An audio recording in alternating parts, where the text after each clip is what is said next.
जिस अध्ययन में हम और आप अध्ययन करके गौतम गणधर वाणी से प्रभावित होकर के उनसे कुछ लाभ लेकर के और उनकी वाणी का रसास्वादन करते हुए असंख्यात गुण श्रेणी रूप से कर्मों की निद्रा कर रहे हैं। आप ध्यान में रखें, सठखंडागम ग्रंथ में आया है कि भगवंतों की वाणी का स्वाध्याय, जैन वाणी जिन वाणी का किसी भी ग्रंथ का स्वाध्याय, इनसे स्वाध्याय के समय, पढ़ते समय, पढ़ाते समय असंख्यात गुण श्रेणी रूप से कर्मों की निद्रा होती है। यानी बहुत सारे कर्म हमारे निर्जीर्ण होते रहते हैं। अशुभ कर्म और शुभ कर्मों का आश्रय होता रहता है। प्रतिक्षण आश्रय भी हो रहा है, निद्रा भी हो रही है, संवर भी हो रहा है। तो आप ध्यान रखें, श्री गौतम स्वामी के मुख से निकली वाणी, चतुर्थकालीन वाणी, भगवान महावीर के संवत्सरण की वाणी हमें और आपका आज उपलब्ध है। बहुत बड़ा पुण्य और सौभाग्य है हमारा और आपका। श्री प्रभाचंद्र आचार्य जो प्रतिकोण ग्रंथत्रय की टीका करने वाले, उन्होंने लिखा है कद कम्मेश हुआ। ये सब कल मैंने सुनाया है, पुनः उसको मैं दोहरा रही हूँ। कृतकर्म यानी 6 आवश्यक क्रियाएँ, उनमें जो कोई दोष लगा हुआ अधिक, उसके प्रतिकोण करने की इच्छा करता हूँ। भूतकर्म से भूतकाल में अविद्वान, वर्तमान काल में जो 6 आवश्यक क्रिया आदि क्यों दोष लगा हो। और आगे कहते हैं 5 आचार, 5 आचार में है ज्ञानाचार, दर्शनाचार, चारित्राचार, तपाचार, अथवा ज्ञान दर्शन। ज्ञान के 5 भेद हैं, उनमें जो अतिक्रमण हुआ हो, दोष लगा हो, अत्यासाधना हुई हो, दर्शन और छाया आदि, और 12 प्रकार के तप, 5 प्रकार का वीर्य, वीर्याचार, इनमें जो दोष लगा हो। तो दोष कैसे लगते हैं, उनमें भी थोड़ी सी व्यवस्था बनाई है। अक्षर हीनम हुआ, पद हीनम हुआ, स्वर हीनम हुआ, व्यंजन हीनम हुआ आदि। पढ़ते समय, स्वाध्याय आदि करते समय अक्षर कम करके पढ़ लिया हो जल्दी जल्दी में, पदहीन पढ़ा हो, व्यंजनहीन पढ़ा हो, अर्थहीन पढ़ा हो, यानी अर्थ को न समझते हुए, ग्रंथहीन पढ़ा हो, परिपूर्ण ग्रंथ रहित, यानी संदर्भ आगे पीछे का नहीं जोड़ा। और मैंने बताया था कर आपको, उसको फिर से आप नोट कर लें। स्तव और स्तुति 2 चीज़ें हैं, थये सुआ, थुई सुआ। तो स्तव का अर्थ क्या है, आचार्य देव ने, टीकाकार ने, कि अनेक तीर्थंकर देवों का गुण वर्णन करना, गुण स्तवन करना, स्वयंभू स्तोत्र आदि जैसे स्वामी स्वामी ने रचा है। और चंद्रप्रभु भगवान की स्तुति करते करते चंद्रप्रभु भगवान प्रकट हो गए। ऐसी स्तुति आदि पढ़ना, 24 तीर्थंकरों की स्तुति, पूजा आदि, वो है स्तव। और स्तुति में एक तीर्थंकर के गुणों का व्यावरण आता है, जैसे कि भक्तामृत स्तोत्र, कल्याण मंदिर स्तोत्र आदि। अर्थाख्यान से लिया है चरित पुराण आदि ग्रंथ, और अनुयोग से लिया है कर्णानुयोग, चरणानुयोग, द्रव्यानुयोग। और अनुयोग द्वार में सठखंडागम ग्रंथ में कृति वेदना आदि 24 अनुयोग द्वार माने हैं। और आप तो बस 3 अनुयोग को ही मुख्य रूप से लेवें, क्योंकि आपको भी परीक्षा देनी है। और इनमें जो है जय भावापन्नता, इन ग्रंथों में जिन वाणी में जो भाव यानी पदार्थ प्रतिपादित है। अब मैं आज आपको इस पर ले चलूँगी थोड़ा, आप इसको लिखें, नोट करें। गौतम गणधर की वाणी में 9 पदार्थ माने हैं। उन्हें 9 तत्व भी कह सकते हैं, 9 पदार्थ भी कह सकते हैं, और 9 भाव भी कहा है। जीवा जीव, जीव अजीव, पुण्य पाप, आप क्रम नोट करें।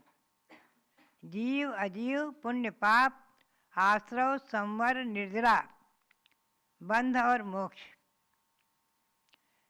आप ये ध्यान रखना, इसलिए मैं कह रही हूँ नोट करें, क्योंकि तत्वार्थ सूत्र में क्रम में अंतर है थोड़ा, इसलिए वर्तमान की प्रसिद्धि में जो 7 तत्व हैं उनमें थोड़ा अंतर है।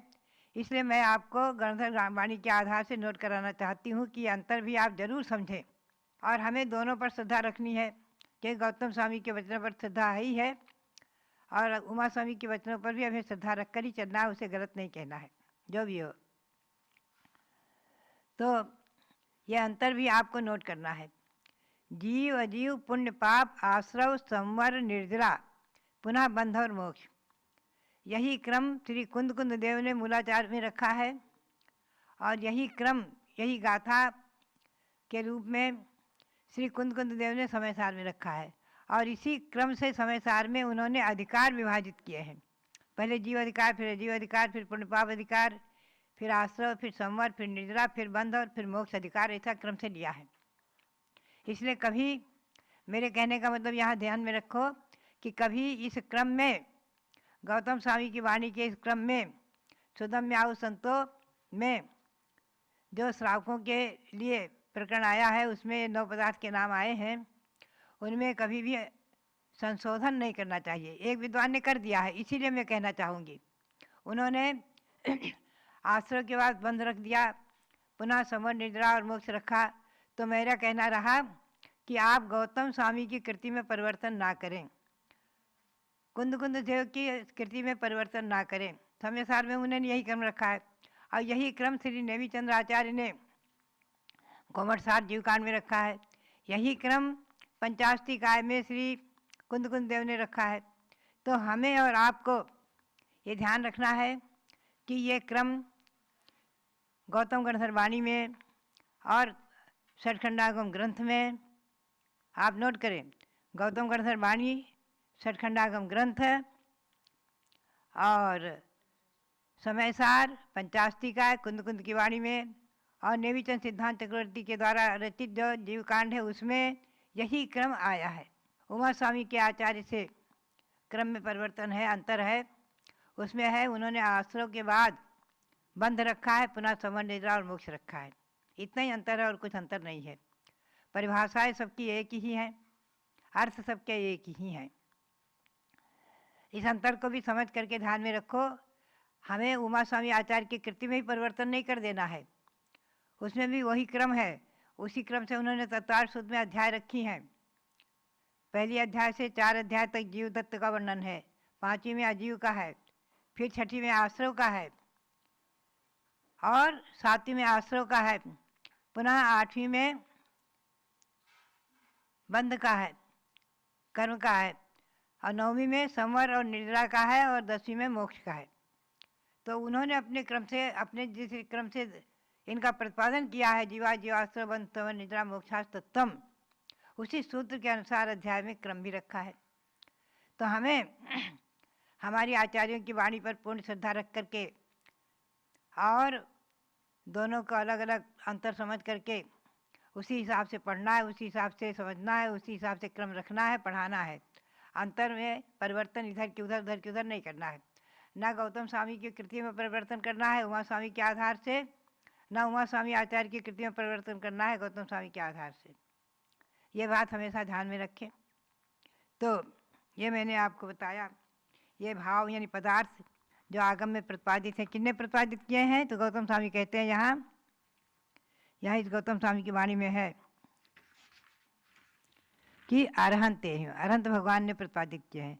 भयवंत भगवान है जो अरहंत भगवान 34 अध्याय से सहित, केवल ज्ञान सहित जो भगवान हैं और 8 महाप्रात्याहार से सहित हैं, 100 इंद्रों से बंध हैं। तिथ्य रहीम जो तीर्थंकर प्रकृति का बंध करके तीर्थंकर हो चुके हैं, और जो आदि रहीम यानी मैंने कल बताया था आपको, पुनः आज उसी को स्पष्ट कर रही हूँ क्योंकि कल वह जल्दी जल्दी बहुत विषय ले गई थी, इसलिए थोड़ा आज मैं पुनः इसे स्पष्ट कर रही हूँ। आदि रहीम, आदिकर यानी जो युग की आदि में प्रथम तीर्थंकर होते हैं, चाहे अवसर पूर्णिमा हो चाहे अवसर पूर्णिमा हो, वो आदिकर कहलाते हैं। उनके विषय में समझना है कि वो आदिकर क्यों कहलाए, कि आदि में प्रजा को जीने की कला सिखाते हैं, असीम असी कृषि शिल्प विद्या वाणिज्य का उपदेश देते हैं, 6 क्रियाओं का, और दया धर्म का उपदेश देते हैं, मोक्ष मार्ग मुनि धर्म आदि बताते हैं, श्रावक धर्म बताते हैं। भगवान ऋषभदेव के बारे में आप सुनते हैं, दीक्षा ली, 6 महीने का योग धारण किया, पुनः आहार को निकले, 6 महीने तक नहीं हुआ। क्यों नहीं हुआ? आहार की विधि किसी को मालूम नहीं थी, आदिकर थे, उन्होंने आहार की विधि पहले बताई भी नहीं थी उपदेश में, गृहस्थाश्रम में, कैसे आहार देना आदि, षट क्रियाओं का उपदेश दिया था, दया धर्म का उपदेश दिया था आदि, और जो भी बताया था, लेकिन आहार की विधि नहीं बताई थी नवधा भक्ति।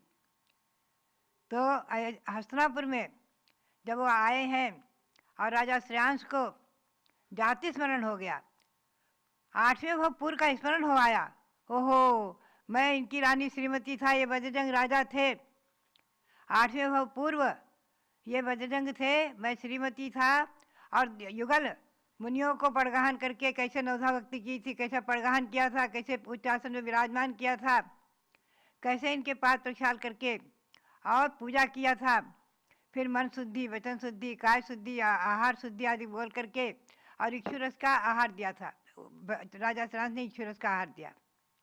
तो भव्यात्माओं बात यही है कि वो आदिकर कहलाए। कुछ कल्पना हो गई है लोगों की, पता नहीं कहाँ से किंवदंती आई, भगवान जाने। कोई भी दिगंबर ग्रंथ में नहीं मिलेगा आपको, दिगंबर जैन परंपरा के किसी ग्रंथ में नहीं मिलेगा। क्या किंवदंती आई है कि भगवान ने जब असी मसी कृषि आदि सिखाई है तो बैल के मुंह में मुहेड़ा बंधवाया था, इसलिए वो धान खा रहे थे, इसलिए उनको 6 महीने आहार नहीं हुआ। आप ध्यान रखें, ये किंवदंती 100% गलत है। मैं इसे नहीं मानती हूँ। हमारे गुरु महाराज आचार्य महाराज धर्मसार जी महाराज भी इसका विरोध करते थे। वो कहते थे ये किंवदंती बिल्कुल गलत है, दिगंबर जैन परंपरा से नहीं है। कहीं ऐसा नहीं लिखा है कि मुंह में मुहेड़ा बैल के बंधवाया इसलिए उनका आहार नहीं हुआ। ये आप ध्यान में रखें, विधि नहीं जानते थे लोग, इसलिए नहीं हुआ। और कोई उनको कष्ट भी नहीं था, कोई शरीर में उनको वो भी नहीं था। तीर्थंकर भगवान के शरीर में अतुल्य बल रहता है जन्म से ही। 1008 नहीं लाखों लाखों कर्षों का आपसे झेल लेते हैं सुमेरु पर्वत पर, और टस से मस नहीं होते हैं। तो अतुल्य बल रहता है बचपन से उनको, तो उन्हें आहार नहीं भी होता तो कोई कष्ट नहीं था, कोई उनको भूख प्यास की बाधा नहीं थी। ध्यान रखें, भूख प्यास की बाधा से नहीं घूम रहे थे, केवल चर्या बताने के लिए। आगे दिगंबर सैन साधुओं की चर्या क्या होगी, ये मार्ग खुला करने के लिए भगवान ने आहार लिया है। ध्यान रखें आप। तो बात यही है कि आदि अरेरिम, आदिकर्ता तीर्थंकर सददेव भगवान, उनकी क्रियाओं से जो मोक्ष मार्ग प्रवर्तित हुआ, उनकी चर्या से वो आज तक चला आ रहा है। आज इस भगवान शांतिनाथ से लेकर के, एक बात और आप नोट करना विशेष, कि भगवान पुष्पदंतनाथ तक, और ये अविच्छिन्न परंपरा चलती रही है मोक्ष मार्ग की। पुनः 7 तीर्थंकरों के काल में कुछ कुछ समय के लिए धर्म का विच्छेद हुआ है। मुनि आर्य का छिलक छिलका श्राव का नहीं रहे, ऐसा तिलय प्रणति में आया है। वो कौन से विच्छेद हुए हैं इस पर हम कल आपको प्रमाण दिखाएंगे, निकाल करके तिलय प्रणति प्रमाण आपको दिखाएंगे। पुनः शांतिनाथ भगवान से लेकर और भगवान महावीर के शासन तक, आज से लेकर के पंचम काल के अंत तक धर्म का विच्छेद नहीं हुआ है। इस बात को आप नोट करें, सब लोग लिख लें, अपने अपने कापी पेन लेकर लिख लें, अपने मोबाइल में नोट कर लें कि भगवान शांतिनाथ से लेकर भगवान महावीर के शासन तक धर्म का विच्छेद नहीं हुआ है। अहिंसा परमो धर्म जयंत जयशील रहा है। मुनि आर्यिका छिलक छिलिका श्राविका थे, हैं और रहेंगे ही रहेंगे। आचार्य सांसार महाराज के समय भी थे,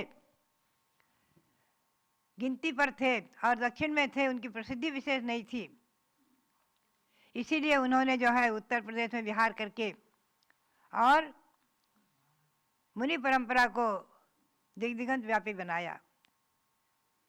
इसलिए वो मुनि परंपरा के प्रस्थापक नहीं है, ध्यान रखें, किंतु उसके विशेष प्रकाशक है।